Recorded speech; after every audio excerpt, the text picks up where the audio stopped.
que ça, tu vois pas que ça change un peu maintenant ta manière de voir tes relations? Tu vois que ta jauge est plus aiguisée en ce moment. Hein? Tu analyses plus en détail les différentes personnes et les choix que tu fais. C'est ça le but de l'enseignement. C'est ça le but de l'enseignement. Amen, amen. Et ce n'est pas quelque chose que tu dois avoir juste pendant la série. Et après la série, tu retournes à la négligence. Non. C'est une connaissance qui doit t'animer et qui doit désormais diriger ta vie. Alléluia. Donc, on a commencé à parler du fait que, Amos 3, verset 3, la parole de Dieu nous fait comprendre que est-ce que deux personnes marchent-elles ensemble sans s'être au préalable accordées? Donc, la Bible nous fait comprendre que les relations sont liées par des accords communs. Des choses sur lesquelles nous sommes en accord, des partages que nous partageons ensemble. Et donc c'est pour cela que la nouvelle création, celui qui a reçu Jésus, on dit de lui dans 2 Corinthiens 5, 17, il dit si quelqu'un est en Christ, il est une nouvelle création, les choses anciennes sont passées, voici toutes choses sont devenues nouvelles. Dis avec moi, je suis une nouvelle création en Christ. Dis avec moi, toutes choses sont devenues nouvelles. Donc, si c'est vraiment le cas, ça veut dire aussi que si tout est devenu nouveau, ça veut dire qu'il y a des choses avec lesquelles il n'y a plus d'accord entre vous. Hein? Quelqu'un me comprend? C'est ce qu'il explique plus tard dans 2 Corinthiens 6, maintenant, verset 14. Il dit, quel rapport y a-t-il entre la lumière et les ténèbres? Quel accord y a-t-il entre la justice et l'iniquité? Donc, depuis que tu as reçu Jésus, ta nature et ton identité a changé. Et si ça a changé, alors il y a des choses avec lesquelles vous étiez en compatibilité, avec lesquelles désormais tu n'es plus compatible. Et ceux qui n'ont pas reçu Jésus, ils les appellent iniquité, ils les appellent ténèbres, ils les appellent temple des idoles, ils les appellent Bélial. Et si tu es en Christ, ils t'appellent ici lumière, fidèle, ils t'appellent temple de Dieu. Donc quel accord y a-t-il? Amen, amen.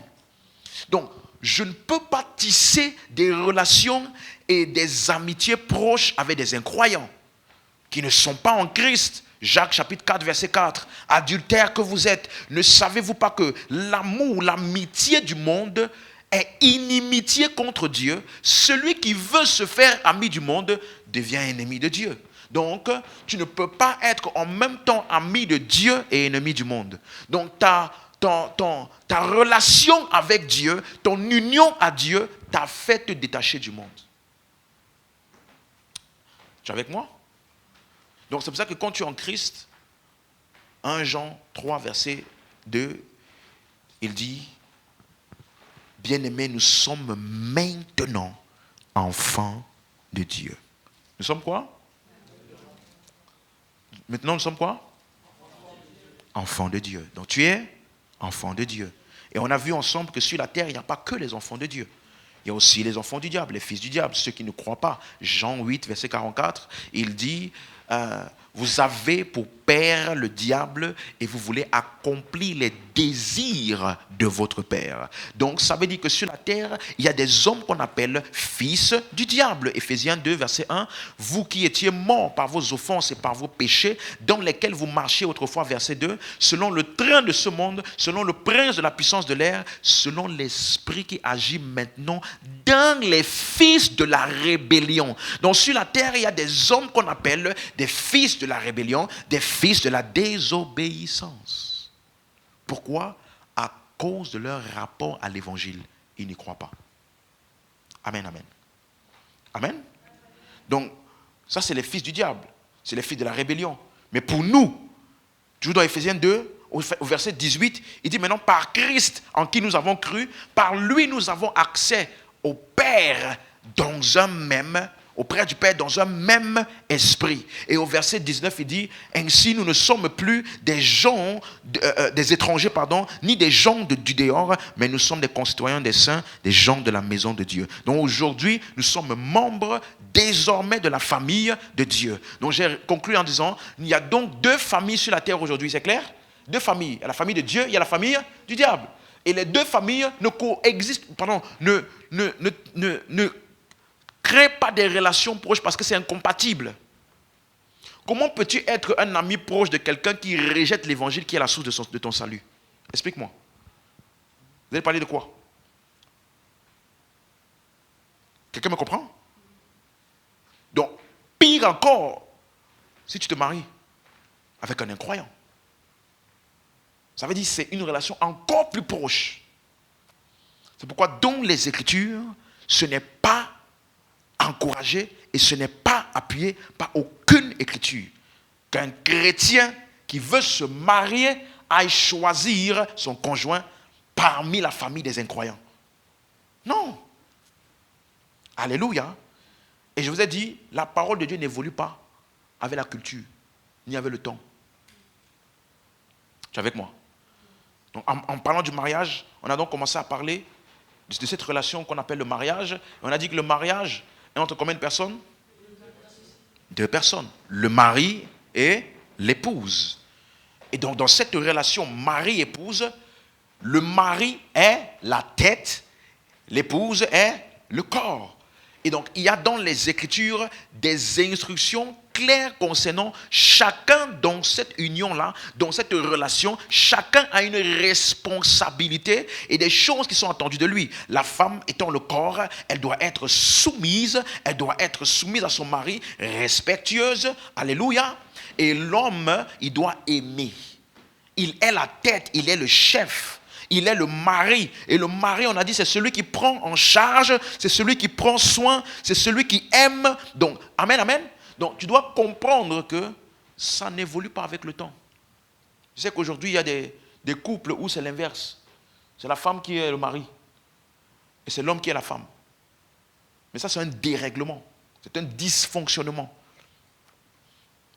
Amen, amen. Et quand tu viens en Christ, ta culture change. Tu adoptes la culture du royaume de Dieu. Donc, la parole de Dieu est donc la sagesse de Dieu pour toutes nos relations. Amen, amen. Dis avec moi, je marche selon la parole, dans mes relations. C'est clair? Donc, ça veut dire que si tu vois, si tu es marié ou bien si tu aspires au mariage, tu vois quelqu'un, un couple de croyants certainement, qui ont des problèmes dans leur foyer. La première solution, ce n'est pas d'abord de commencer à donner 10 000 conseils. Ah non, tu sais, ah ceci. Non. La parole. Que dit la parole? Suis-moi. Il y aurait beaucoup moins de séminaires sur le mariage s'il y avait plus de séminaires sur la parole. Juste l'enseignement de la parole. Les chrétiens qui doivent marcher selon la parole de Dieu. Alléluia. C'est clair? Donc, je dois marcher parce que la parole est la sagesse de Dieu dans les relations. Donc si je suis une femme dans un foyer, de me poser la question, est-ce que je suis soumise? Avant de commencer à dire, il n'est jamais là, il fait ceci. Première question, est-ce que j'assume toutes les responsabilités qui m'incombent en tant que femme ou épouse? Soumission, respect, loyauté, discrétion. Discrétion, c'est très important pour une femme. C'est pour ça que Paul dit qu'il ne doit pas parler dans tous les sens. Amen. Discrétion. Parce qu'une femme qui n'est pas discrète, ce n'est pas elle qu'elle déshonore, c'est son mari. Et en tant que mari, est-ce que, moi aussi en tant que mari, est-ce que je marche dans l'amour? Je pardonne, je tolère, j'aime, je pourvois, je donne de l'affection, je m'assure de connaître. Alléluia. Est-ce que chacune de ces choses, je suis en train de les pratiquer? Il n'y a aucun couple qui pratique ça, qui sont dans les problèmes. Tu me suis? Il n'y a aucun couple qui pratique ça. Quand tu vois qu'il y a des problèmes, un de ces points-là est manquant. Alléluia. Donc, je vais revenir sur le mariage peut-être plus tard, si on a le temps de revenir dessus. Mais j'espère que cette partie sur le mariage, vraiment, c'est vraiment mon but, est que tu aies de la compréhension et de la connaissance de toutes les choses qui sont liées au mariage. Parce que je t'ai dit, le mariage, ce n'est pas la magie. Ce n'est pas si tu es malheureux, subitement tu viens dans le mariage, tu deviens heureux. Non. Le mariage, c'est deux personnes qui emmènent dans cette relation-là ce qu'ils sont. Donc, tu es rempli de colère, tu vas amener ça dans ton mariage. Ne pense pas que subitement la douceur va s'imposer dans ton mariage comme ça. Non. Alléluia. Donc, chacun a la responsabilité d'accomplir ce qu'il doit accomplir pour faire tenir son mariage et que ce mariage glorifie Dieu. Amen. Donc, aujourd'hui, je vais commencer à parler donc de notre type de relation. Qu'est-ce qu'on appelle des relations parents-enfants? Les relations, donc un autre type de relation dans lequel un croyant va se retrouver, à part les relations maritales, un croyant aussi, il a des relations parents-enfants. Et là, j'aimerais que tu sois vraiment très ouvert à la parole. Alléluia. Parce que n'oubliez pas ce que j'ai dit. La parole ne s'adapte pas à nos cultures. La parole ne s'adapte pas à nos cultures ni à l'évolution de la société. On est ensemble? Parce que nous sommes censés refléter Christ et l'honorer dans nos relations. Éphésiens chapitre 6, verset 1. Éphésiens chapitre 6, verset 1. Aujourd'hui, je vais toucher d'abord les enfants. On touchera les parents par la suite. Donc, comment un bon croyant doit se comporter envers ses parents? Comment un bon croyant doit se comporter envers ses parents? Regardez ce qu'il dit. Enfants, obéissez à vos parents selon le Seigneur. Tout le monde lit? Car cela est juste. Verset 2. Honore ton père et ta mère, c'est le premier commandement avec une promesse, afin que tu sois heureux et que tu vives longtemps sur la terre. Donc, première chose qu'on voit ici, il dit honore ton père et ta mère. Ça veut dire les parents. Parents aujourd'hui c'est quoi? Père et... Il n'y a pas père et père, ni mère et mère. Vous savez moi? Les parents dans un foyer, famille croyante, d'après la parole c'est quoi? Le père et la mère. Tu es avec moi? Et il dit donc obéissez à vos parents. Donc j'ai déjà vu des personnes dire que le mot parents ici ça parle des parents spirituels, parce qu'il dit parents selon le Seigneur. Non. Il dit non, moi ça parle de mon père spirituel, ça parle pas, c'est mon père dans le Seigneur. Non, c'est pas vrai. Parce qu'il a dit vos parents. Tu n'as pas deux parents dans le Seigneur. Hein? Tu n'as pas un père spirituel et une mère spirituelle. Non. Tu n'as pas plusieurs parents. Paul dit vous pouvez avoir plusieurs maîtres, mais vous avez un seul père. Parce que c'est moi qui vous ai engendré. Donc ici, il ne parle pas des parents spirituels, il parle des parents biologiques. On est ensemble? Donc pourquoi est-ce qu'il dit donc dans le Seigneur? Pourquoi il dit obéissez enfants, obéissez à vos parents dans le Seigneur? Allons voir Colossiens 3 verset 20. Colossiens 3 verset 20. Ça donne plus de sens. Colossiens 3 verset 20. Père, non, verset 20. Enfants, obéissez en toutes choses à vos parents, car cela est agréable où? Dans le Seigneur. Vous comprenez mieux? Donc quand il dit dans le Seigneur, ça veut dire que quand tu obéis à tes parents, c'est pour être agréable à qui? Au Seigneur. Donc lorsque les enfants obéissent à leurs parents, c'est agréable à Dieu. Le cas suivi? Donc Dieu ne peut jamais être d'accord avec toi dans ton manque de respect et rébellion envers tes autorités parentales. Jamais. Quelqu'un me comprend? Donc tu ne peux pas manquer de respect à tes parents et puis tu vas dire Dieu. Non. Obéissez à vos parents, cela est agréable dans le Seigneur. Donc pour traiter ce sujet, on va voir 3 scénarios. Tu es avec moi? 3 types de scénarios. Premier scénario, les parents et les enfants sont des croyants. Ça veut dire que tu es né de nouveau. Ils sont tout le monde, que ce soit le père, la mère, les enfants, ils sont tous des nouvelles créatures en Christ. Donc, ils sont non seulement ta famille biologique, mais ils sont aussi la famille de Dieu. Premier scénario. Premier type de cas. On est ensemble? Deuxième type de cas. Tes parents sont croyants et les enfants sont... Non, oui, les enfants sont non-croyants. Donc il y a des cas où les parents sont croyants et les enfants sont non-croyants. Troisième type de cas, les parents sont non-croyants et les enfants sont croyants. Donc on a ces 3 scénarios. Donc on va voir comment ça s'applique et comment tirer la sagesse de Dieu dans les différents cas. Tu es avec moi? On est ensemble? Donc on a dit l'instruction de la parole c'est quoi? Enfants, obéissez à vos parents, car cela est agréable où? Dans le Seigneur. Ça ne parle pas de ton pasteur ici. Ça parle de qui? Des parents biologiques. Et parents, on a dit que c'est qui? Hein? Le père et la mère. On n'a pas dit l'oncle. On n'a pas dit la tante. On n'a pas dit l'ami du père, ni l'ami de la mère.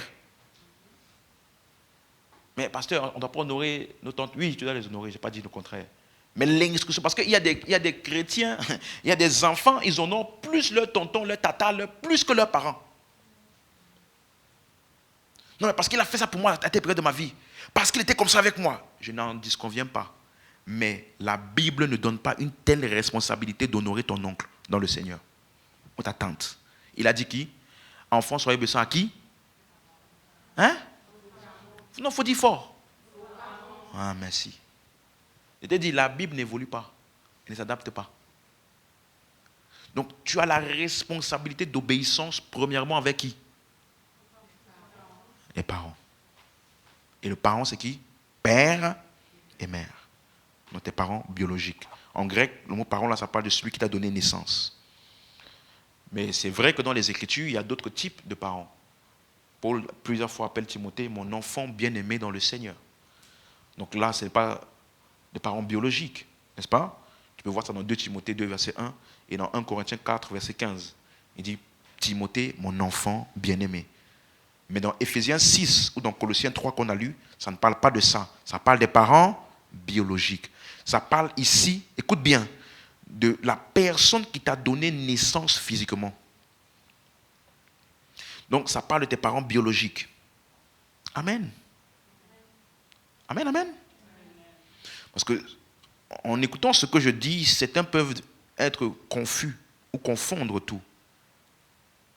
Quand on dit parent, c'est d'abord celui qui t'a donné naissance. Même si tu as été éduqué par quelqu'un d'autre. Ton père et ta mère. Donc, peu importe qui t'a éduqué, qui a pris soin de toi, qui t'ont adopté même comme enfant, et que tu as grandi auprès d'eux, cette instruction dans la parole de Dieu est d'abord pour tes parents comment? Biologiques. Est-ce que je parle à quelqu'un? Ton père et ta mère, ce sont tes géniteurs. Donc ça ne parle même pas de ton beau-père. Si tu es marié, ni ta belle-mère. Ça parle d'abord de tes parents naturels. Mais est-ce que je ne dois pas respecter et honorer mon oncle, ma tante, ou bien même mes parents adoptifs? Oui, absolument. Mais les instructions des Écritures sont envers qui? Les parents biologiques. C'est clair? Maintenant, avant que je ne puisse avancer plus loin, revenons dans Éphésiens 6. Tout le monde suit? Donc, je ne fais qu'interpréter les Écritures avec vous pour vous donner le message, le son de ce qui est communiqué. Donc, voici quand même un point crucial parce que j'ai souvent vu des gens manipuler les gens avec ce verset-là où ils disent au verset 2, honore ton père et ta mère.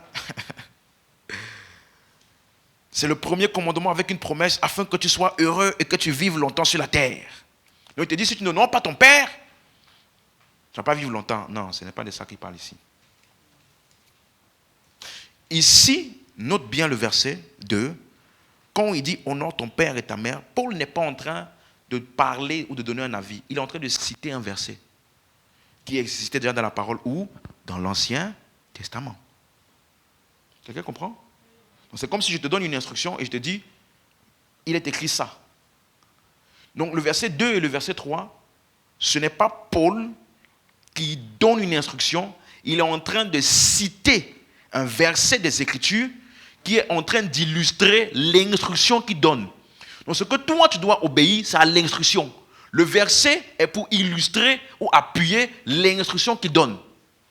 Donc il n'a pas dit, enfants, obéissez à vos parents pour que vos jours soient longtemps sur la terre. Non, il a dit, enfants, obéissez à vos parents, c'est agréable à Dieu. Car il est écrit dans un verset de l'Ancien Testament, quoi? Honore ton père et ta mère. Voilà, et c'est même le premier verset avec une promesse. Qu'est-ce qu'il est en train de faire? Il est en train de te donner un texte de l'Ancien Testament, mais il n'est pas en train de te dire, le texte de l'Ancien Testament là, c'est mon instruction pour toi. Quelqu'un comprend ce que j'explique? Donc, parce qu'il est en train de dire En fait, il n'est pas en train de dire que la longue vie sur terre et ton bonheur est lié à l'obéissance à tes parents. Non, Paul n'a jamais dit ça. Il a dit plutôt, le verset 1, obéis à tes parents parce que c'est agréable au Seigneur. Voilà ce que Paul a dit. Et pour illustrer ou pour donner un appui à cette instruction qu'eux, ils doivent obéir, il donne un texte de l'Ancien Testament pour montrer que ça existait déjà dans l'Ancien Testament, quoi? Le respect et l'honneur pour les parents. C'est clair? C'est clair? Donc ça, tu peux trouver ça dans Exode 20, verset 12. Honore ton père et ta mère, afin que tu sois heureux et que tu vives longtemps sur la terre.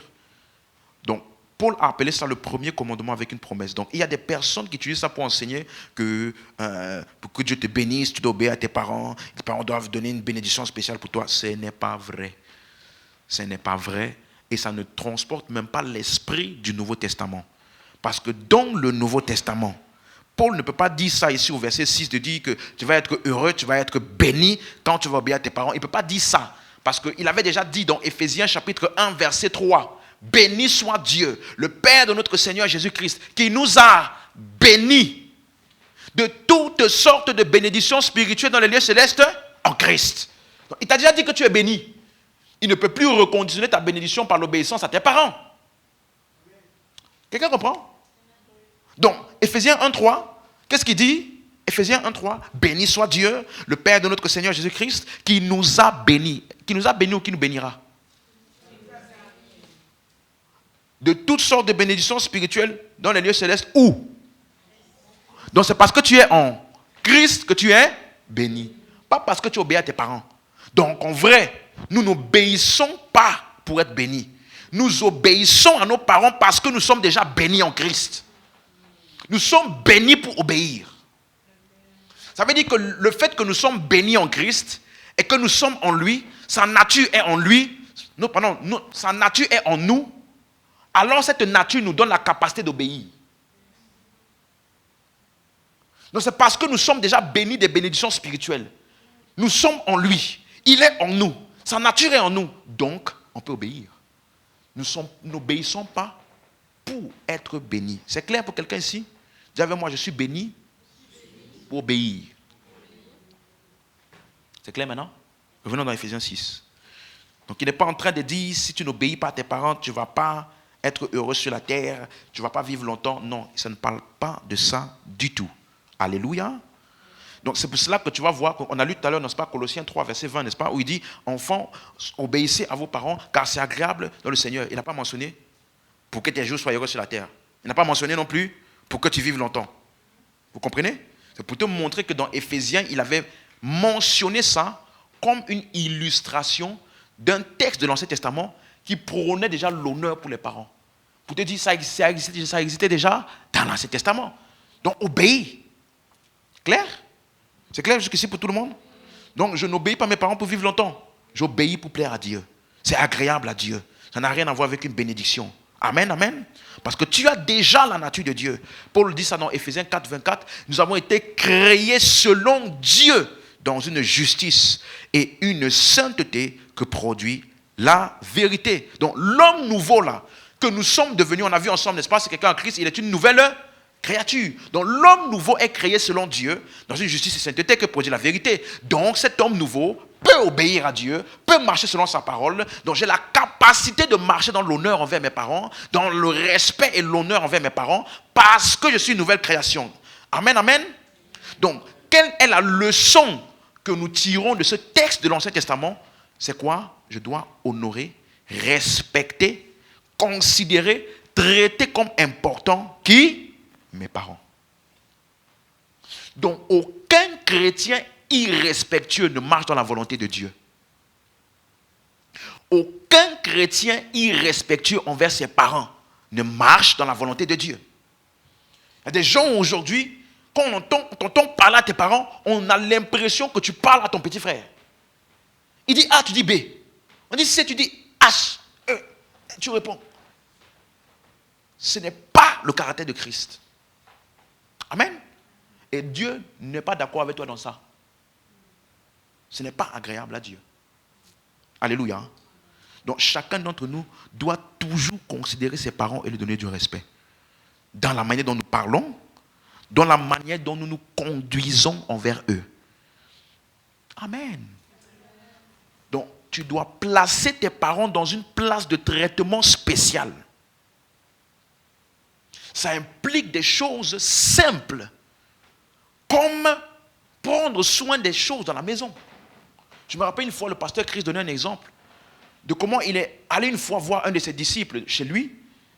Et quand il est entré dans la maison, il dit, la mère de ce jeune-là a froissé le visage en le voyant, parce qu'elle savait qu'il venait pour voir son fils. Pourquoi? Elle était en train de nettoyer le sol, balayer, nettoyer la maison. Et lui, il était dans la chambre, en train de prier. En train de faire quoi? De prier.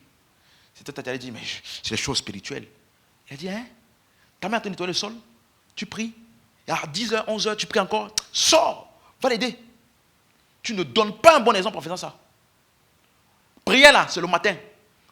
Très tôt quand les gens dorment. Il ne faut pas utiliser la prière comme prétexte pour être irresponsable chez toi, négligent et paresseux. Quand c'est l'heure où tu sais très bien que tu dois aider pour nettoyer, aider pour cela, tu prends la Bible. Matthieu 4,4.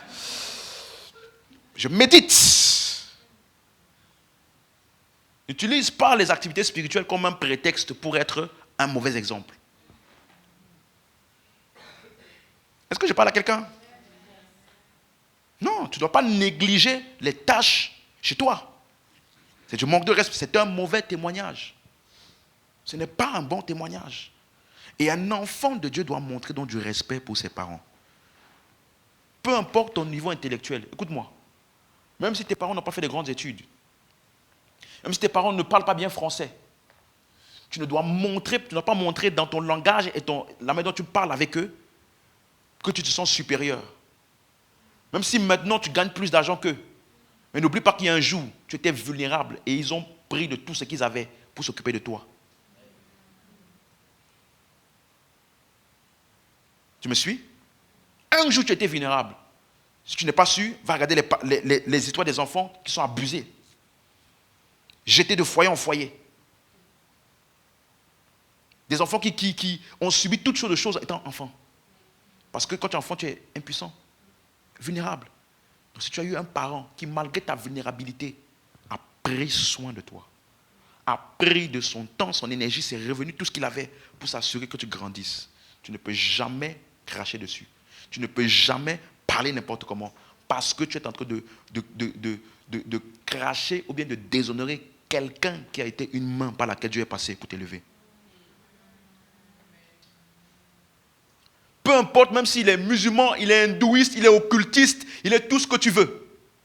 Dieu est passé par lui pour que tu puisses survivre et être là aujourd'hui. Tu ne peux pas parler n'importe comment. Parce que maintenant tu gagnes un salaire, tu gagnes des choses. Maintenant on ne peut plus te parler dans la maison. On dit A, tu dis B. Mais n'oublie pas qu'il y avait un jour, c'est cette personne-là, avec son mince salaire, que toi tu appelles mince là, qui achetait ta nourriture, tes couches, prenait soin de toi, t'inscrivait à l'école. Donc aujourd'hui, tu ne peux pas regarder ça comme étant méprisant. Parce que c'est ça là qui a fait de toi ce que tu es. Donc, un enfant, plus encore un croyant, n'a pas le droit de manquer de respect ou de déshonorer ses parents, quels que soient qui ils sont, ni ce qu'ils ont fait. Est-ce que je parle à quelqu'un?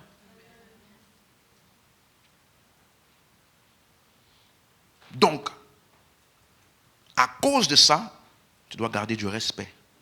Tu dois les traiter avec respect. Ça, c'est biblique. Et tu vois, je veux surtout parler à nous jeunes, là. Surtout les jeunes encore qui vivent encore chez leurs parents. Beaucoup d'entre vous avez perdu votre témoignage à cause de votre comportement à la maison. Certains, ils disent qu'on les persécute parce qu'ils sont trop engagés à l'église. Mais en fait, ce n'est pas ton engagement à l'église, c'est ta mauvaise conduite. Tu dois avoir du respect, tes parents.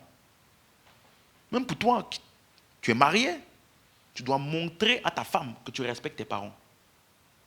Tu dois montrer à ton mari que tu respectes tes parents. Tu dois montrer à ton mari même que tu respectes ses parents. Tu ne leur parles pas n'importe comment. Pas parce que ce sont tes parents, parce que ce sont ses parents à lui. Et que lui, tu le respectes. Donc en le respectant, tu le respectes. En respectant ses parents, tu le respectes.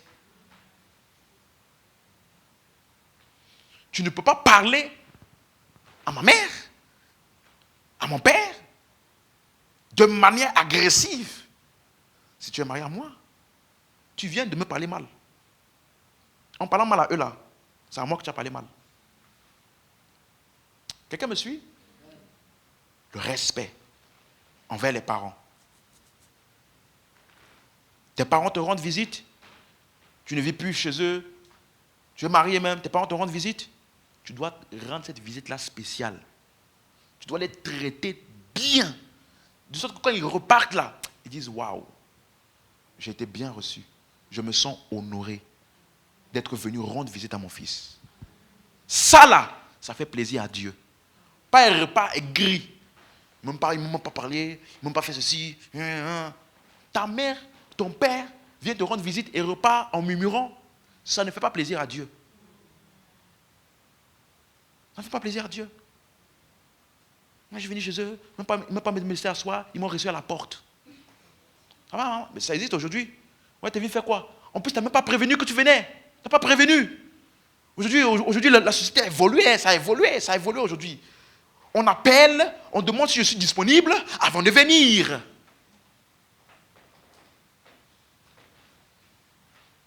Fais ça avec les autres, pas à tes parents. Est-ce que je parle à quelqu'un ici? Même si tes parents viennent à l'improviste, ne leur montre pas que tu es dérangé. Reçois-les et dis, oh maman, ça fait longtemps. Oh waouh.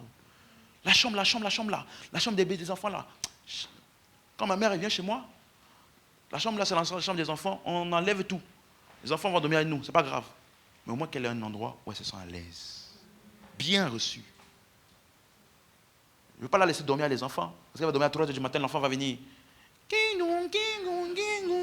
Et nous, on dort tranquillement, tandis qu'elle, non. À moins qu'elle insiste pour demander. Parce que si elle demande, je ne vais pas dire, non, maman. Si elle demande, je ne vais pas dire, allez, reçois. Mais ça ne viendra pas de moi de faire ça. Tes parents te rendent visite, rends leur visite spéciale. Suis-moi, c'est agréable à Dieu. Alléluia. Et ce que je dis là, écoute bien, ça ne dépend pas du fait de comment tes parents t'ont traité quand tu étais petit. Ça ne dépend pas de ce qu'ils t'ont fait. Tu fais ça parce que tu es non seulement une nouvelle créature, et de deux, parce que tu es en train de marcher dans ta nature et de marcher selon ce qui est agréable à Dieu. Donc c'est pour ça qu'il dit, soyez obéissants à Dieu selon le Seigneur. Ce n'est pas selon leurs actions, ni qui ils sont, ni ce qu'ils ont fait. Je fais ça parce que en les respectant et en les honorant, c'est Dieu que j'honore. Tu es une nouvelle création. N'oublie pas ça. Amen, amen. C'est clair? Moi, en tant qu'enfant, en Christ, j'honore mes parents. Tu es avec moi? C'est ça qui est agréable à Dieu. Donc tu ne peux pas quitter, tu quittes chez toi, tu as parlé mal, tu as boudé, tu n'as pas fait de quoi, et puis tu vas à l'église. Oh, alléluia, tu es mon repos. Quel repos? Quel repos? Non.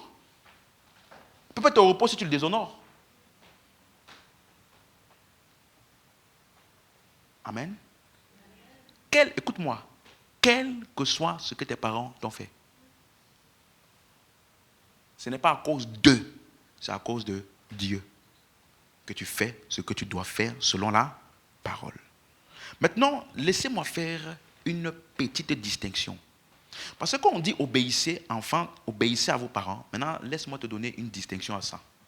Ce n'est pas une obéissance absolue. C'est-à-dire, quoi qu'ils te disent, tu dois faire à la lettre. Non. Cette instruction déjà ne s'adresse pas à tout le monde. Parce que le mot enfant ici, c'est un mot grec qui implique que tu es encore sous la tutelle, sous sous la gouvernance de tes parents.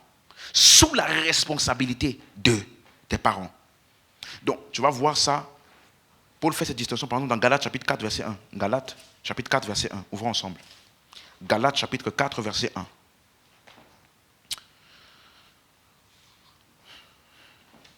Galates chapitre 4, verset 1. C'est bon? On peut lire? Il dit, oh, aussi longtemps que l'héritier est... L'héritier est quoi? Note bien le mot enfant là. Aussi longtemps que l'héritier est enfant, je dis qu'il ne diffère en rien d'un esclave, quoi qu'il soit maître de tout.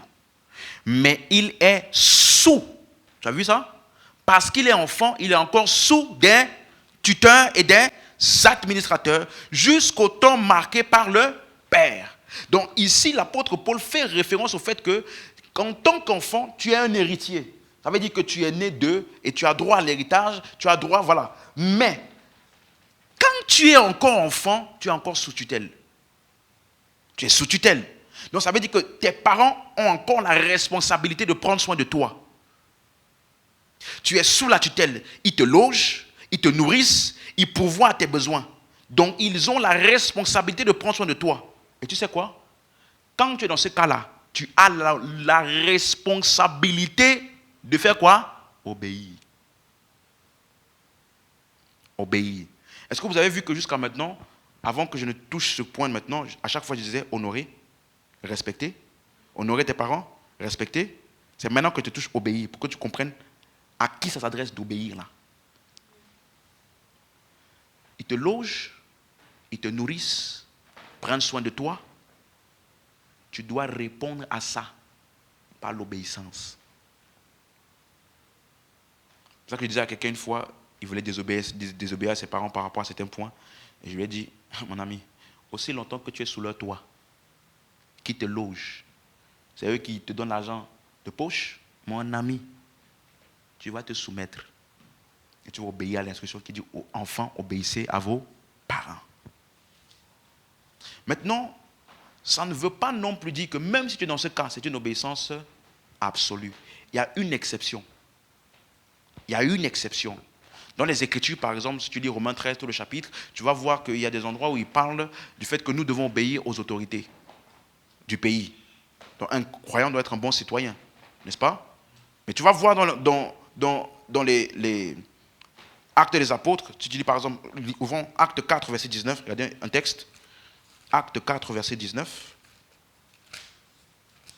Acte 4, verset 19.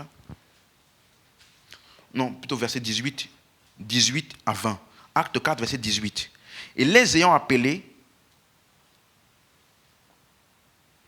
il leur défendit absolument de parler et d'enseigner au nom de Jésus. Tu as lu ça?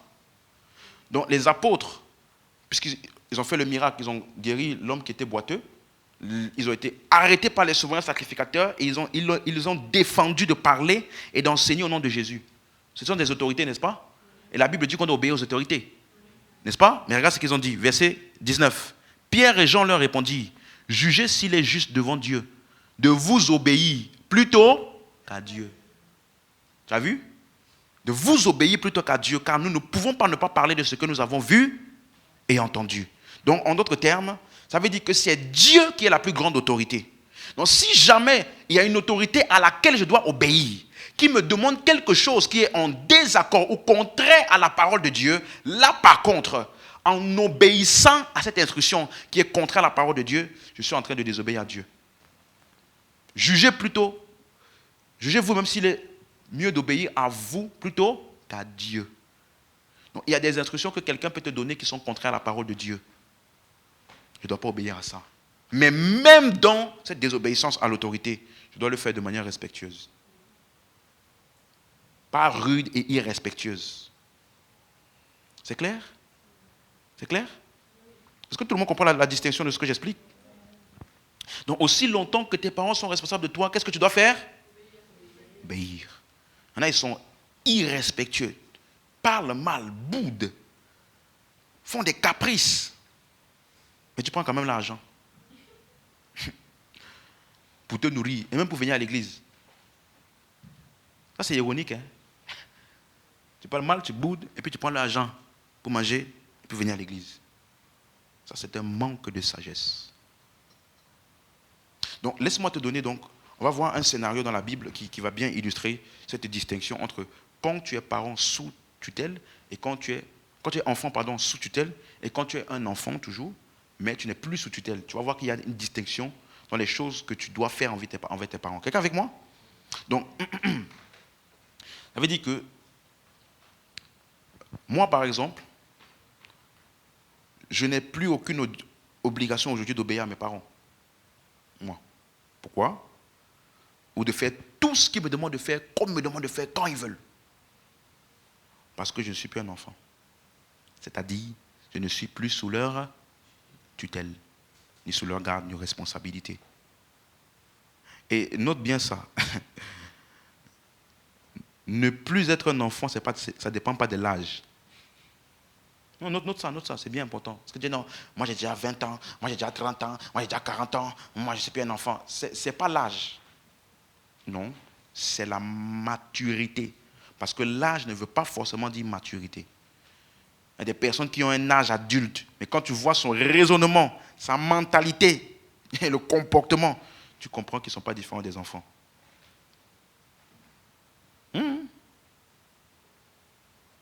Donc, voyons voir deux scénarios rapidement. Luc chapitre 2, verset 41.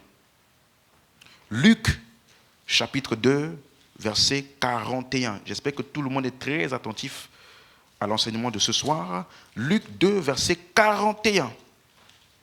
Les parents de Jésus allaient chaque année à Jérusalem à la fête de la Pâque. Les parents de qui? Merci beaucoup. Donc Jésus avait des... Ok, verset 42.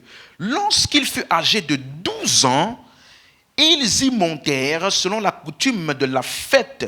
Puis, quand les jours furent écoulés et qu'ils s'en retournèrent, l'enfant Jésus, dis avec moi l'enfant Jésus. Vous voyez qu'on a bien précisé, n'est-ce pas? Qu'il était encore... Ok. L'enfant Jésus resta à Jérusalem. Son père et sa mère ne s'en aperçurent pas. Croyant qu'ils étaient avec leurs compagnons de voyage, ils firent une journée de chemin et le cherchèrent parmi leurs parents et leurs connaissances. Mais ne l'ayant pas trouvé, ils retournèrent à Jérusalem pour le chercher. Au bout de 3 jours, ils le trouvèrent dans le temple, assis au milieu des docteurs, les écoutant et les interrogeant. Donc, il était où? Au temple, à Jérusalem, en train d'écouter la parole et de poser des questions. Quel enfant de 12 ans? Waouh! 12 ans. Il ne suit pas ses parents à la maison pour rentrer vite regarder des dessins animés. Il veut rester pour écouter et poser des questions. Eh Seigneur. Verset 47. Tous ceux qui l'entendaient étaient frappés de son intelligence et de ses réponses. À 12 ans. À l'église. Ça doit nous instruire. Verset 48. Quand ses parents le virent, il fut saisi d'étonnement et sa mère lui dit: mon enfant, pourquoi as-tu agi de la sorte avec nous? Voici ton père et moi, nous te cherchions avec angoisse. Regarde la réponse, verset 49. Il leur dit: pourquoi me cherchez-vous? Ne savez-vous pas qu'il faut que je m'occupe des affaires de mon père? Je ne mets même pas la place de Joseph à ce moment-là. Tu t'occupes des affaires de ton père. Qui suis-je? Pourquoi vous me cherchez? En fait, il leur disait: pourquoi vous vous inquiétez? Si je ne suis pas dans un endroit, il n'y a pas un autre endroit où vous allez me trouver. C'est ici. Pourquoi vous cherchez? Être à l'église là, servir Dieu là, c'est le seul endroit où vous allez me trouver. Et tu vois, ça c'est une chose importante, parenthèse pour les parents. Tu ne dois pas t'inquiéter si ton enfant devait être très engagé pour Dieu. Il commence à aller à l'église, prier, lire la Bible, commence à s'accoutumer. Il y a des parents, je me rappelle, je ne sais pas si c'était ce que j'avais raconté ça, il y avait une sœur de l'église comme ça. Elle était dans le monde, boîte de nuit, fête, garçons à gauche, à droite. Finalement, elle s'est convertie. Elle a commencé à venir à l'église. Elle était tout le temps à l'église. engagé. Et puis sa mère, qui au début de sa conversion a dit, oh merci Seigneur, ma fille a rencontré Jésus, elle a trouvé Dieu. C'est pas arrêté chrétien. Hein? Finalement, ils ont commencé à dire, c'est bon, hein, tu vas trop à l'église, tout le temps église, prière, groupe des jeunes, tout ceci. Calme-toi. Et puis, ils ont commencé à la persécuter. Chaque fois, elle rentrait à la maison, c'était des attaques indirectes. Encore l'église, encore ceci, encore là-bas. Dès que tu as ton argent, tu donnes là-bas, tu investis dans ceci. Et ça commence à devenir lourd dans son cœur. Elle a parlé au pasteur. Le pasteur, dimanche pendant le culte, il a dit, ok, je vais faire une annonce officielle devant toute l'église. Elle a dit, elle était devenue ouvrière. Ouvrière telle, la soeur ouvrière, viens. Bon, devant l'église, hein, à partir d'aujourd'hui, tu n'es plus ouvrière. Tu m'as suivi? Parce que tes parents se plaignent tout le temps que tu as tout. À partir d'aujourd'hui, tu n'es plus ouvrière ici. Deuxièmement, tu ne viens plus dans cette église. Troisièmement, tu recommences à repartir en boîte de nuit. Et tu reviens 3 jours plus tard. Tu as compris? Ensuite, tu recommences à parler mal et manquer de respect à tes parents. Parce qu'ils ne sont pas contents quand tu viens ici. Désormais, retourne à tout ce que tu faisais avant. Tu as compris? Les parents se sont levés. Non, pasteur. Non, pasteur. On a compris. Depuis ce jour-là, ils l'ont laissé tranquille.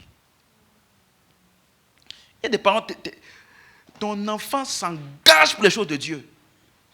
Tu paniques. Il y a quelle panique à avoir? Paniquer de quoi? Non. C'est une bonne chose qui s'occupe des affaires du Père. Très bonne chose pour un enfant. Très tôt de s'occuper des affaires du Père. Mais regarde la réaction de Jésus. Jésus n'a pas dit juste après, je me dois m'occuper des affaires de mon Père. Espèce de parent charnel là. Il n'a pas dit ça. Rentrez sans moi, quand j'aurai fini ici, je vais vous suivre. Jésus n'a pas dit ça. Qu'est-ce qu'il a dit après, verset 50? Mais il ne comprit pas ce qu'il leur disait. Hey, à 12 ans, ton langage est déjà compliqué comme ça. Verset 51. Puis il descendit avec eux pour aller à Nazareth. Et il leur était quoi? Sa mère gardait toutes ces choses dans son cœur. Ça, c'est l'obéissance. Donc Jésus, malgré le fait qu'il voulait rester à l'église, il voulait apprendre plus. Quand les parents ont dit on rentre, qu'est-ce qu'il a fait? Rentrer. Donc c'est pour que tu saches qu'il est encore un enfant. Au point où il ne pouvait pas rentrer sans eux. Il fallait qu'eux, ils viennent le chercher pour qu'il rentre avec eux.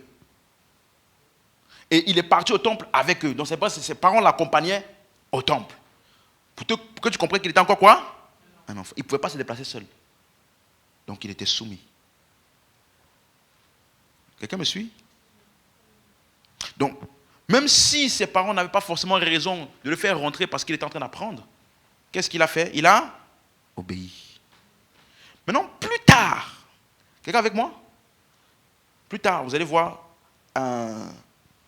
il me semble que c'est au verset 52, on dit, Jésus croissait en sagesse, en stature et en grâce devant Dieu et devant les hommes. Donc, qu'est-ce que Jésus faisait? Il grandissait. Tu es avec moi? On l'appelait même déjà, dans cet endroit, on a commencé à appeler le charpentier. Donc, il avait déjà un travail. Il travaillait auprès de son père. Même travail que son père. Quelqu'un me suit? Maintenant, quand il a commencé à travailler, il a grandi, il a commencé à d'être indépendant. Regardez maintenant Matthieu 12. Matthieu 12, verset 46. Donc, n'oublie pas. Dans Luc 2, il était où? Au temple. Ses parents sont venus le chercher. Tu es avec moi? Maintenant, dans Matthieu 12, il n'est plus un enfant. Verset 46. Comme Jésus s'adressait encore à la foule, voici sa mère et ses frères qui étaient dehors, cherchèrent à lui parler. C'est la même situation? Il était encore dans le temple, en train d'enseigner. Et là, ses parents sont venus faire quoi? Le chercher pour lui parler. Ses parents et ses frères. Verset 47, quelqu'un lui dit, voici, ta mère et tes frères sont dehors, et ils cherchent à te parler. Verset 48, mais Jésus répondit à celui qui le lui disait, qui est ma mère? Et qui sont mes frères? Puis, étendant la main sur ses disciples, il dit, voici ma mère et mes frères. Car quiconque fait la volonté de mon Père qui est dans les cieux, celui-là est mon frère, ma mère et ma soeur. Est-ce que vous voyez la différence entre les deux? Vous voyez la différence entre les deux? À un endroit, il a écouté sa mère qui voulait qu'il sorte. Ici, il a dit, quand je fais ce travail-ci, qui est ma mère? Ça veut dire que ça là, c'est priorité par rapport à vous. Amen, amen. Mais ils n'ont pas mal pris la chose. Hein? Parce que par la suite, on sait que Jacques, par exemple, qui était un des frères de Jésus, est devenu son disciple. Sa mère est devenue disciple. Tu me suis? Donc, pourquoi a-t-il agi différemment dans ce cas-ci? Il n'était plus un enfant. Donc, il n'était plus sous leur gouvernance, ni sous leur garde, ni sous leurs soins. Donc, il n'avait aucune obligation d'obéir. Quelqu'un comprend? Est-ce qu'on est ensemble? Donc, c'est pour ça que tu vas voir des textes comme Matthieu 10, non, Marc 10, verset 29. Marc, chapitre 10, verset 29. Jésus répondit, je vous le dis en vérité. C'est ça? Oui. Jésus répondit, je vous le dis en vérité. Il n'est personne qui, ayant quitté, dis avec moi, ayant quitté. Ok. Ayant quitté à cause de moi et à cause de la bonne nouvelle, sa maison, ou ses frères, ses soeurs, sa mère, son père, ses enfants, ses terres, ne reçoivent au centuple présentement dans ce siècle-ci des maisons, des frères, des sœurs, des mères, des enfants et des terres avec des persécutions et dans le siècle à venir la vie éternelle. Donc ça veut dire que il y a des fois où, à cause de Christ et de l'évangile, la priorité sera mise sur ça par rapport à ta famille, à ta mère, ton père, tes enfants. Donc, suis-moi, c'est la seule base pour laquelle un enfant, qu'il soit sous tutelle ou pas, peut choisir de ne pas obéir aux instructions de ses parents. S'ils te demandent des choses contre ta volonté, contre la volonté de Dieu. Je me rappelle une fois, quand je venais de me convertir, j'étais plus catholique. Mes parents m'ont dit, arrête d'aller dans cette église-là. Et moi qui ai grandi, je n'avais jamais dit non à mon père. Jamais de ma vie. Parce que chez nous en Afrique, le père, l'autorité du père, il ne faut pas jouer avec. Je n'avais jamais dit non. En fait, quand j'ai dit non à mon père, heureusement que c'était à 5000 km de distance. Il était au pays, moi j'étais ici. Dans l'appel vidéo, là, il y a eu 1 minute de silence. Quand j'ai dit non, en fait, il a pris le temps de réaliser. Attends, c'est à moi qui viens de dire non. J'ai dit grâce à Dieu que je suis loin. Parce que si j'étais devant lui, ce qui allait m'arriver, oh, seulement Dieu sait. Tu me suis? Mais, si j'obéissais à ce qu'il disait, je n'allais pas marcher selon la volonté de Dieu. Quelqu'un me comprend? Donc, il y a des obéissances qui ne sont pas bonnes si elles contredisent l'évangile et ce que je dois faire pour Dieu. Amen, amen. Est-ce que c'est clair? Donc, revenons dans Éphésiens 6, verset 1. Donc, lorsqu'il dit « Enfants, obéissez à vos parents dans le Seigneur ou selon le Seigneur ». Est-ce que tu comprends maintenant le contexte dans lequel c'est appliqué? Enfants ici, ça parle de ceux qui sont encore sous la tutelle, la gouvernance de leurs parents. Mais je ne dois pas obéir, même si c'est dans ce cas-là, si c'est au détriment de l'obéissance à la parole de Dieu. Ça doit être en accord avec la parole de Dieu, ce qu'on me demande de faire aussi. Amen, amen. Alléluia. Donc lorsque l'évangile est en conflit avec notre obéissance aux parents, je choisis quoi? Je choisis quoi? L'évangile. Tu me comprends? Je me rappelle, on m'avait même menacé de me régner de la famille. J'étais régné. Mais je continue d'aller à l'église quand même. Amen. Mais plus tard, on est redevenu en bon terme. Hein. Vous avez déjà vu mes parents ici. Vous avez déjà vu ma mère, mon père, vous avez déjà vu. Alléluia. Mais ce verset, donc, ne doit pas être appliqué de manière comment? Absolue. Quand on dit obéissez. La seule raison scripturaire par laquelle tu n'es pas obligé d'obéir si tu es sous tutelle, c'est quand on te demande des choses qui ne sont pas en rapport ou en désaccord avec l'évangile. Donc je dois obéir à mes parents en tant qu'enfant, sauf pour les choses qui contredisent l'évangile. C'est clair? C'est clair? Tout le monde a compris? Donc maintenant, pour le cas où je ne suis plus sous leur responsabilité, c'est-à-dire physiquement et matériellement, qu'est-ce qui est attendu de moi? L'honneur et le respect. C'est pour ça que Paul a dit honore ton père et ta mère. Donc tu dois les honorer, les respecter. Pas forcément obéir, mais il doit avoir de l'honneur. Donc la règle d'or dans toutes les relations de la vie, c'est d'abord la parole de Dieu qui doit venir en premier. J'honore mes parents, j'obéis si je suis encore sous leur garde. Si je ne suis plus sous leur garde, je fais quoi? J'honore, je respecte. Tu vois, tu ne peux pas vivre chez tes parents et puis tu rentres à l'heure que tu veux. Si t'ont dit cette heure-ci, cette heure-ci, cette heure-ci, ça ne me convient pas quand tu rentres à telle heure. Si ça t'énerve, tu prends ton appartement.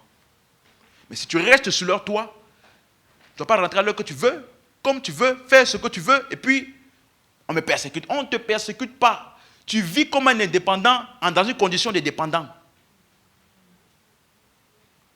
Tu vis comme un indépendant alors que tu es encore dans une condition de dépendant. Donc si tu veux vraiment être indépendant, mais mets-toi dans un cadre où tu es indépendant. Est-ce que je parle à quelqu'un? Donc c'est pour ça que je dis que aussi longtemps qu'il te longe, te nourrit, tu as des devoirs d'obéissance. Par contre, si tu n'es plus sous leur tutelle, tu dois les honorer. Tu dois les traiter de manière spéciale, de manière respectueuse. Et ça là, ça veut dire que la parole est en premier.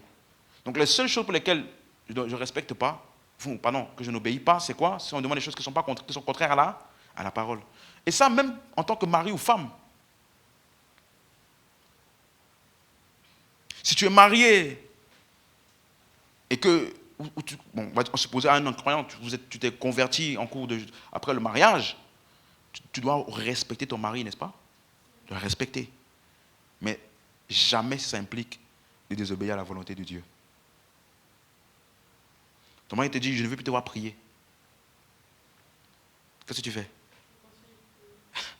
Ou bien imagine-toi, tu vis encore chez tes parents. Tu habites encore. Et ton père te dit, il est musulman. Je ne veux plus te voir prier au nom de Jésus. Et du coup, tu arrives à l'église.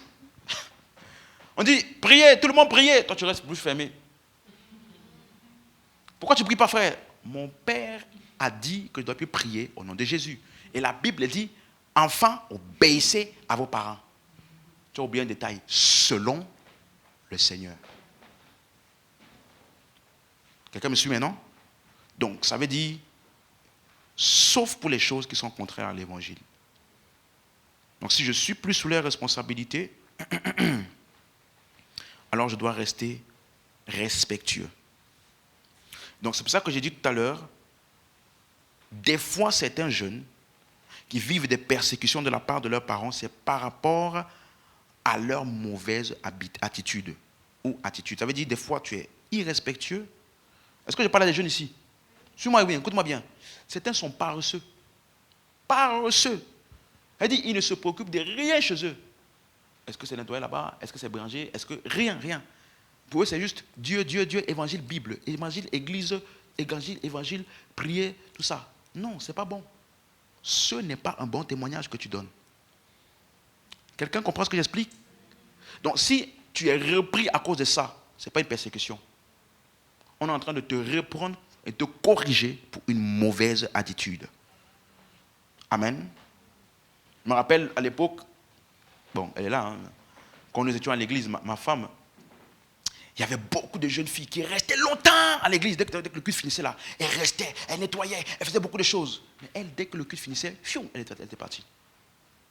Et les gens ne comprenaient pas, mais pourquoi, dès que le culte finit, elle part? Parce qu'elle vivait chez sa mère. Sa mère disait, après telle heure, c'est tard. Donc qu'est-ce que tu dois faire? Non, on ne peut pas m'empêcher de servir Dieu. Je vais nettoyer l'église, je vais tout faire, je vais faire ceci, je vais faire cela. Et puis on va te persécuter, tu vas dire on te persécute. On ne te persécute pas. Donc, quelqu'un me suit? Donc, vérifie bien si ce que tu appelles persécution là, ce sont des vraies persécutions. Ou si ce sont des corrections pour tes mauvaises attitudes. Je dis, n'utilise pas les activités spirituelles pour être irresponsable. Tu ne peux pas dormir jusqu'à midi. Et après, c'est à midi que tu vas prier. Lis la Bible. Écoutez les enseignements. Jusqu'à 18h, Netflix, Facebook. Et après, tu vas dans la cuisine pour manger. Et la journée est finie comme ça. Et puis tu dis, je sais Dieu. Quel Dieu? Non. Quelqu'un me comprend ici? C'est clair? Suis-moi. En tant que chrétien, je dois être exemplaire dans ma conduite envers mes proches, afin de ne pas donner une raison de blasphémer contre l'évangile. Je reprends ça. Je dois être responsable dans ma conduite envers mes proches, afin de ne pas donner aux autres une raison de blasphémer contre l'évangile. Laisse-moi te donner 3 textes. On va juste lire ça. On va juste lire en un coup. Rapidement, Tite 2, verset 4. Tite, pour toi qui notes, je te donne les 3 passages. Tite 2, verset 4 à 5. Tite 2, verset 4 à 5. 1 Timothée 5, 14. 1 Timothée 5, 14. 1 Timothée 6, verset 1. 1 Timothée 6, verset 1. Je reprends. Tite 2, verset 4 à 5. 1 Timothée 5, verset 14. Et 1 Timothée 6, verset 1. On commence à lire Tite 2, verset 4. Il dit, dans le but, donc ici, l'apôtre Paul parle des femmes âgées, des veuves. Il donne des conditions, et puis il dit, dans le but d'apprendre aux jeunes femmes à aimer leur mari et leurs enfants, à être retenues, chastes, occupées aux soins domestiques, bonnes, soumises à leur mari. Tout le monde suit la lecture? Je suis au verset 5. Afin que quoi? Quelqu'un lit? Afin que quoi? Donc ma conduite envers mon mari, envers la manière dont je prends soin des soins domestiques, comment je prends soin des tâches domestiques, comment je m'occupe de la maison, des enfants et tout ça. Si je fais ça de manière négligente, la parole de Dieu est blasphémée. Je donne un prétexte à la personne de dire, et tu vas à l'église. Donc, tous les enseignements, je me rappelle une fois, j'étais parti chez quelqu'un, un parent, et il me dit, oui, mon enfant fait ça, mon enfant fait ça, mon enfant fait ça. Donc, je suppose que vos enseignements encouragent ça. J'ai dit, papa, est-ce que vous avez écouté même une fois d'abord pour savoir? Est-ce que vous me suivez? Écoute-moi, ta mauvaise conduite fait en sorte qu'on remet en question tout le bénéfice de ton engagement envers Dieu. Amen. Un autre texte, 1 Timothée 5, verset 14. 1 Timothée 5, verset 14. Il dit, je veux donc que les jeunes se marient, qu'elles aient des enfants, qu'elles dirigent leur maison, qu'elles ne donnent à l'adversaire quoi? Mais vous ouvrez vos Bibles comment?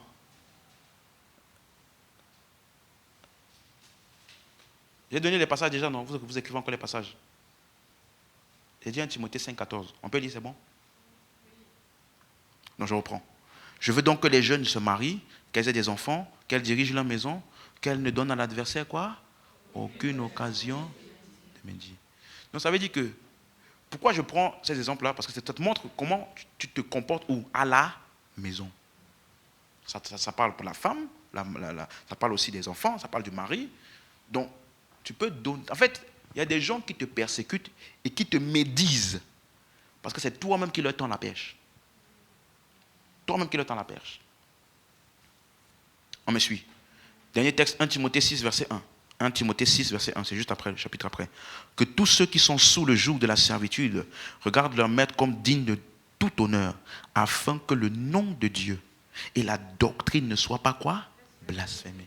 Donc, il faut que je me comporte bien envers les personnes avec lesquelles je suis tous les jours, tout le temps, parce que je ne veux pas porter préjudice à l'enseignement et à la doctrine que j'apprends. Donc, beaucoup de gens souffrent de persécution. Ce n'est pas pour leur foi, c'est pour les mauvaises attitudes dans la maison. Irrespectueux, paresseux, irresponsables. Et quand ils sont repris, ils disent, on me persécute. Non, on ne te persécute pas. Amen. Donc, tu dois bien savoir pourquoi tu es persécuté ou pourquoi tu souffres. 1 Pierre, chapitre 4, verset 15. 1 Pierre, chapitre 4, verset 15. 1 Pierre, chapitre 4, verset 15. Alléluia. 1 Pierre, chapitre 4, verset 15. Très, très important comme verset. Il dit que nul de vous, en effet, ne souffre comme quoi? Meurtrier ou voleur. Donc tu as volé, on t'a attrapé. Et tu dis maintenant, on me persécute chez moi. Tout le monde chez moi me persécute. Quand je vais à l'église, on dit, pourquoi tu vas à l'église? Non, on ne te persécute pas. Tu as volé. Tu as donné un mauvais exemple. On t'a attrapé. Tu me suis? Ou bien malfaiteur. Pour moi, le dernier. Ou comme s'ingérant dans les affaires d'autrui. Commérage. Tu as vu l'autre là? Tu as vu la tante là? Tu as vu comment tu as bien quand tu viens à la maison? Franchement. Et quand tu fais ça, tu ne sais pas que quand toi aussi tu n'es pas là. C'est comme ça qu'on parle de toi. Quelqu'un me comprend? Verset 16. Mais si quelqu'un souffre comme chrétien, qu'il n'en ait point honte.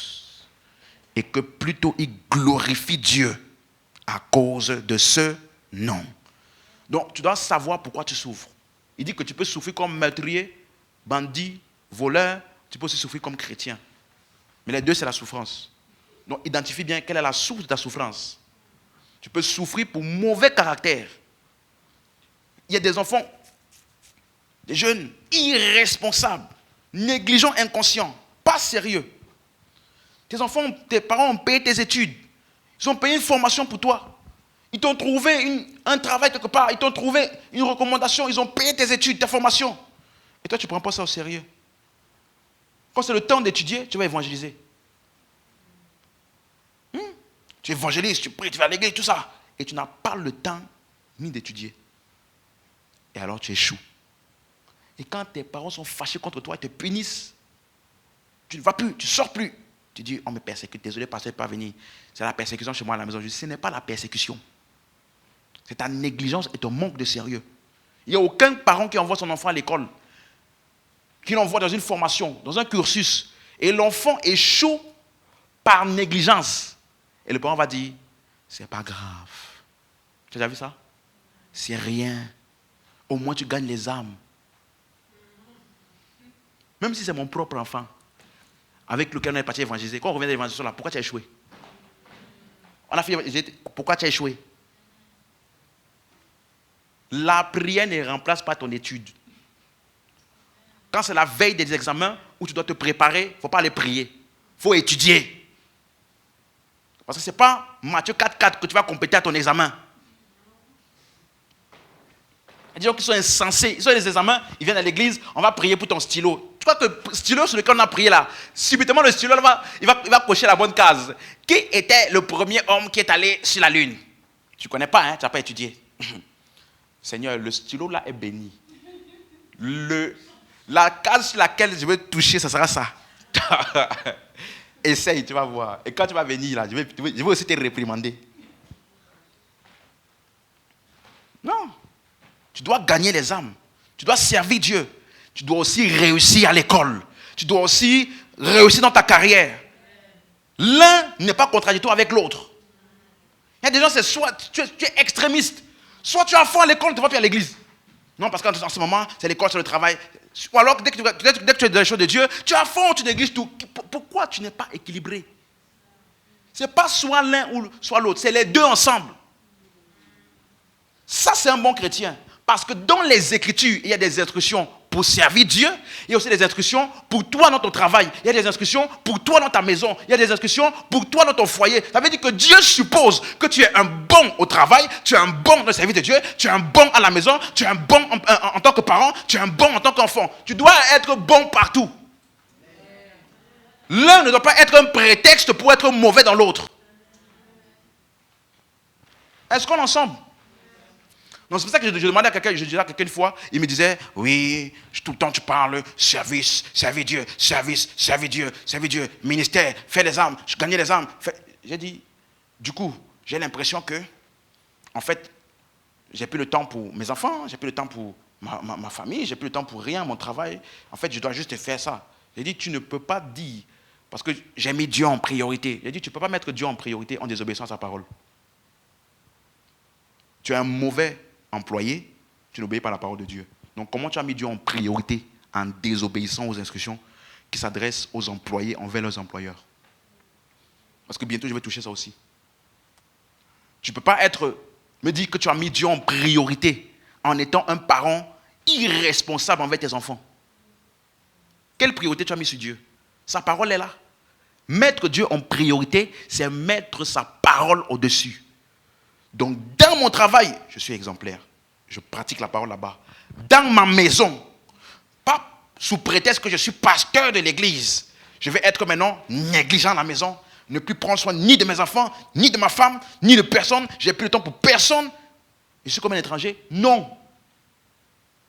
Quelqu'un me comprend? Pas sous prétexte que tu travailles et maintenant, tu n'as plus le temps pour les choses de Dieu. Ou alors, à les choses de Dieu, tu es négligent dans ton travail. Non. Si on te reprend dans ton travail, ajuste-toi. Ne donne pas le prétexte des choses de Dieu pour être un mauvais exemple. Parce que tu es en train de porter préjudice à la doctrine que tu dis avoir cru. C'est clair jusqu'ici? À ton voisin, tu dois être exemplaire. Dans tous les domaines. Dis encore, tu dois être exemplaire dans tous les domaines. Pourquoi tu dis ça comme tu avais peur? Il ne va rien te faire. Dis-lui, tu dois être exemplaire. Dis-lui, tu dois être exemplaire dans tous les domaines. Dis-lui, tu te regardes dans les yeux.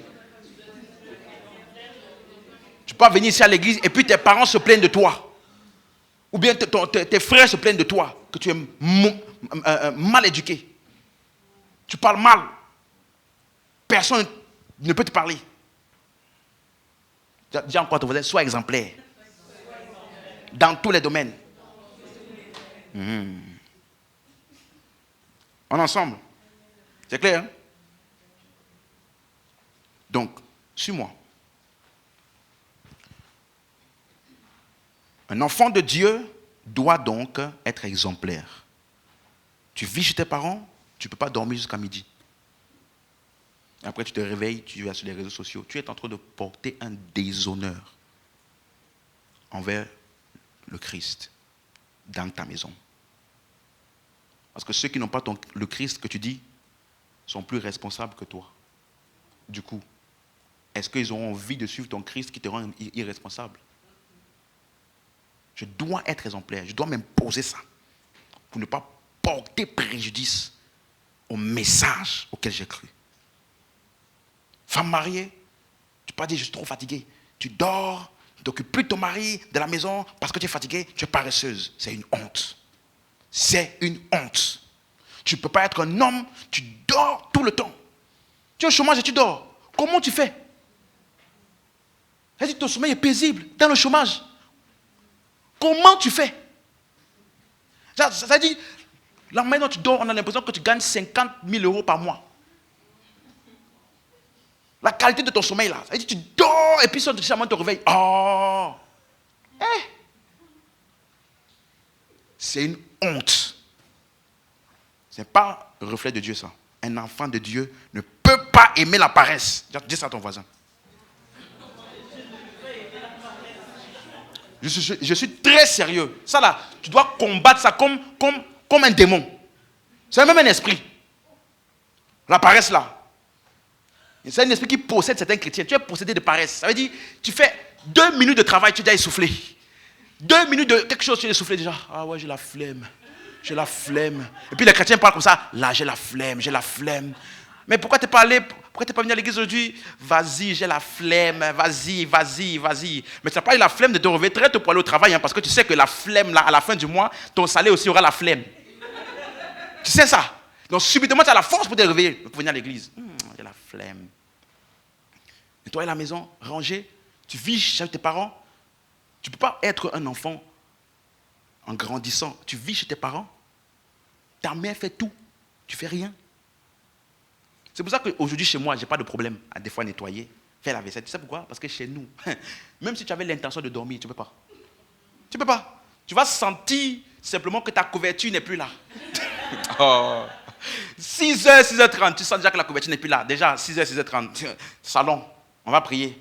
Que tu aimes Dieu, que tu n'aimes pas Dieu, que tu as envie de prier, on va prier. On va chanter le chant qu'on fait aujourd'hui. On va faire le Notre Père, je vous salue Marie. La prière du Père, notre Père, mon Père, il fait sa prière, et puis il finit la prière, il fait la prière pour tout le monde. Chacun chante, on danse, et puis déjà, donc avec la prière, là, tu t'es déjà un peu réveillé. Dès que la prière est finie, chacun sait son activité. Je nettoie le salon et la cour. Puis je nettoie la voiture de mon père. Parce qu'en Afrique, il y a beaucoup de poussière, tu vois, non? Donc tous les jours, tu dois nettoyer sa voiture. Imagine. Tu manges, il n'y a pas ta ménagère là-bas. Tu nettoies ton plat. Tu fais l'erreur de laisser ton plat, tu nettoies plutôt le plat de tout le monde. Tu comprends? Donc, nous, on nous a éduqués par force. Maintenant, toi, tu es en Christ. On n'a pas besoin de te forcer à faire ça. Sois exemplaire.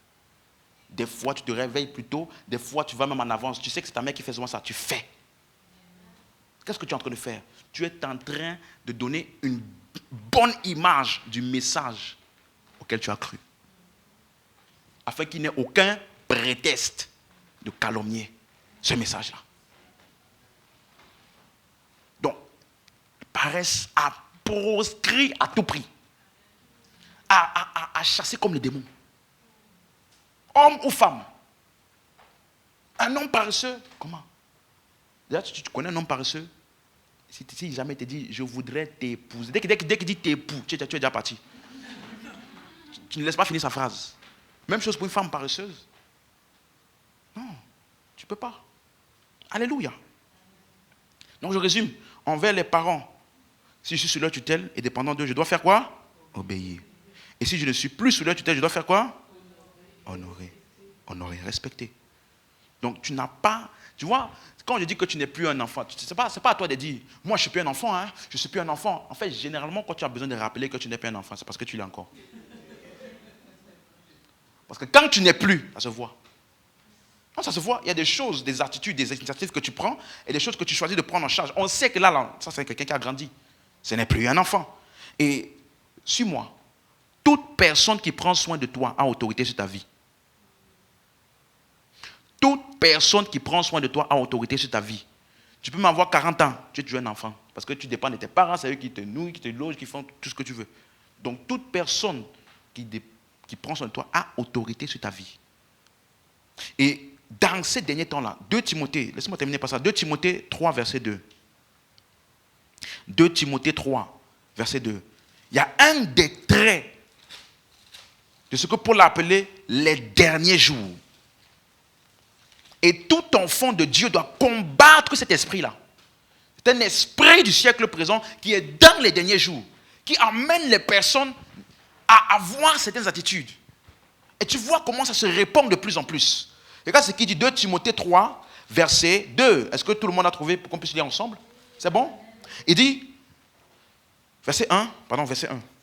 Sache que dans les derniers jours, il y aura des temps difficiles.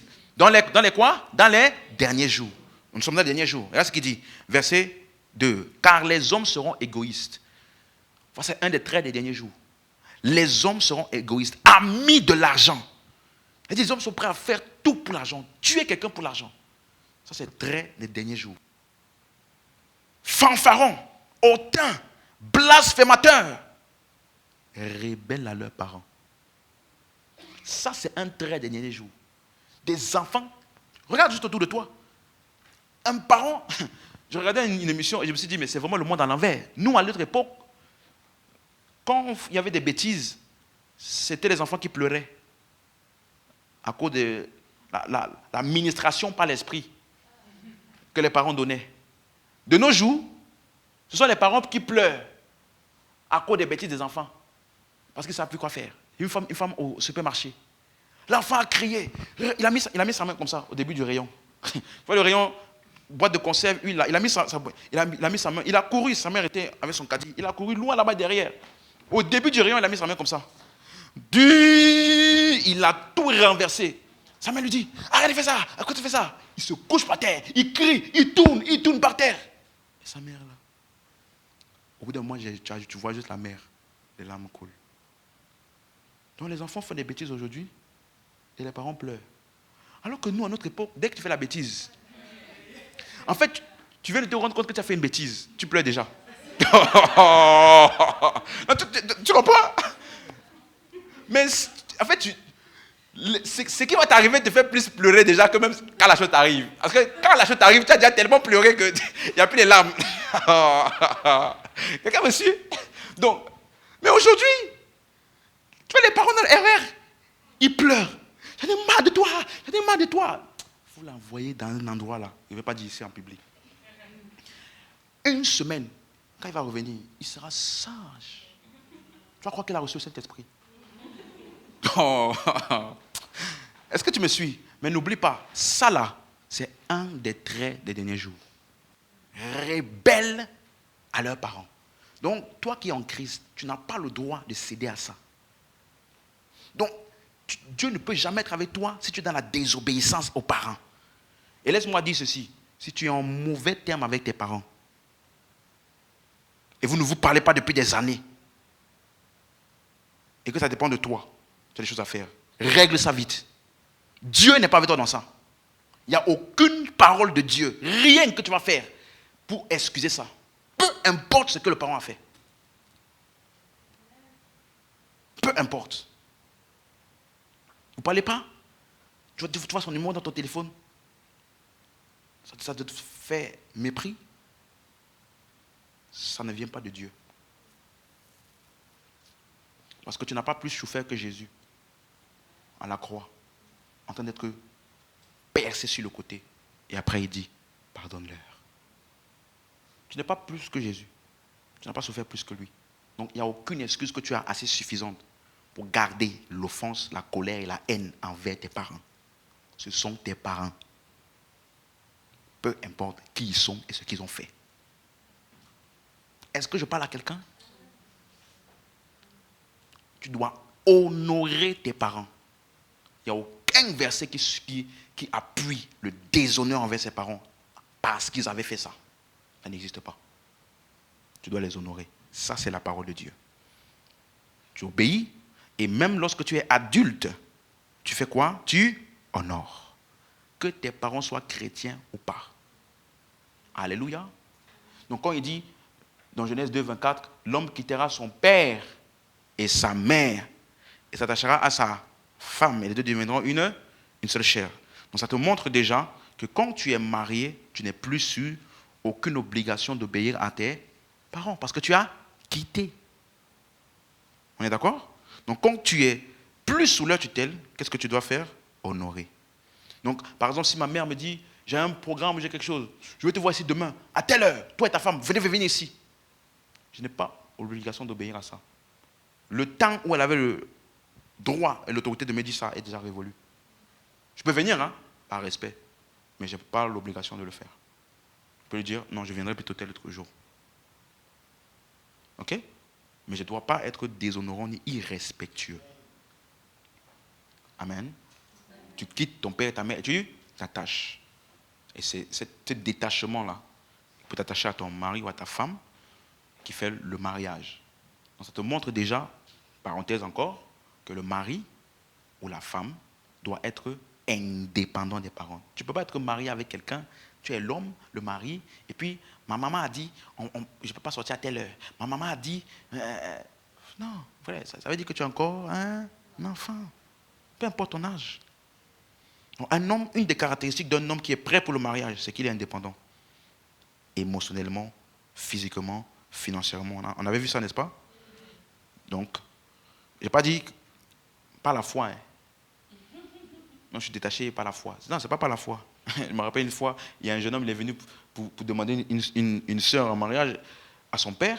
Il a demandé, mais tu fais quoi dans la vie? Rien, mais Dieu pourvoira. C'est quoi ta vision? Dieu pourvoira. Quand il a fini l'entretien, sa fille est venue, parce qu'elle n'était pas là, c'était entre hommes. Elle a demandé, alors c'était comment? Ton gars là, il pense que c'est moi Dieu. Parce que quand il dit Dieu pourvoira, tu penses qu'il compte sur qui? Il compte sur qui? Ton gars, il pense que c'est moi Dieu.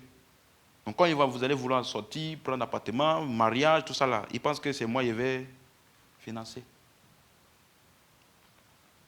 Alléluia. Donc c'est pour ça que je dis, quelqu'un qui est paresseux ou qui ne travaille pas et qui est à l'aise dans ça, s'il te demande en mariage, il faut fuir. Il faut fuir. Sinon, vous allez vous retrouver, vous deux en train de manger 2 grains de riz pendant 2 jours. C'est tout ce que je peux dire pour ne pas être abusif. Elle dit, vous allez compter. Elle dit, ça c'est 1 cuillère, ça c'est pour aujourd'hui. Donc tout le monde doit se débrouiller avec la 1 cuillère là. Parce que demain, on n'est pas sûr s'il y aura. Donc 1 cuillère pour aujourd'hui, 1 cuillère pour mardi, 1 cuillère pour mercredi, 1 cuillère pour jeudi. Il va faire des courses, tu vas voir comment c'est chaud. Non. Comment tu as pu manger le yaourt? Mais tu as fait un yaourt entier, il fallait prendre la moitié pour aujourd'hui. Parce que ça doit finir, ça doit suffire pour tout le mois. Tu me suis? Toi, tu es préparé à porter un habit pendant 8 ans. Tout le monde te connaît dans le quartier. Même les ancêtres du quartier te connaissent déjà. La femme qui a habit rouge tous les jours, c'est la femme qui habite là-bas. C'est la femme du monsieur là. Le monsieur est toujours en bleu aussi. On vous regarde bleu, rouge, bleu, rouge. Est-ce que tu me suis? Je ne dis pas qu'il ne peut pas avoir des temps difficiles, mais je dis qu'il doit avoir une attitude d'être quelqu'un qui veut pourvoir, qui travaille, qui se bat. Ça, c'est un homme, un bon homme pour le mariage. C'est clair? Alléluia. On peut se lever.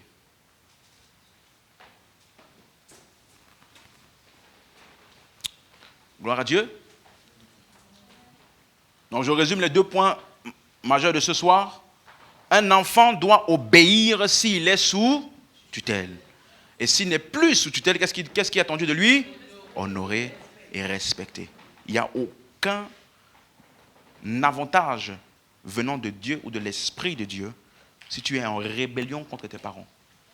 Il y a des cas où des fois ça ne dépend pas de toi. Tu as fait des pas, mais l'autre partie ne répond pas. La Bible dit, autant que cela dépend de vous, soyez en paix avec tous. Autant que cela dépend de vous. Donc s'il y a une querelle quelque part, une distorsion quelque part, et toi tu es le facteur bloquant, ça ne vient pas de Dieu. Écoute-moi, quel que soit ce qu'on t'a fait, ce n'est pas suffisant. Aucune excuse qui tienne. Amen. Donc je veux que dans cette série, que ce soit si tu avais un problème avec ton mari, dans la série là c'est réglé. Si tu avais un problème avec tes parents, dans la série là c'est réglé. Problème avec tes enfants, dans la série là c'est réglé. Et quand on sort d'ici, tout, que ce soit trauma, excuses, blessures, tout ça là, soit totalement éradié. Dans toutes tes relations. Parce que même dans le travail, on va toucher. Il y a des gens aussi dans leur travail, bon, pas que je m'avance trop. Amen. Mais c'est vraiment important. Clair? Élève la main, tu rends grâce à Dieu pour sa parole. Merci Père. Pour ce qui a été dit, enseigné, nous te rendons grâce et nous te disons merci.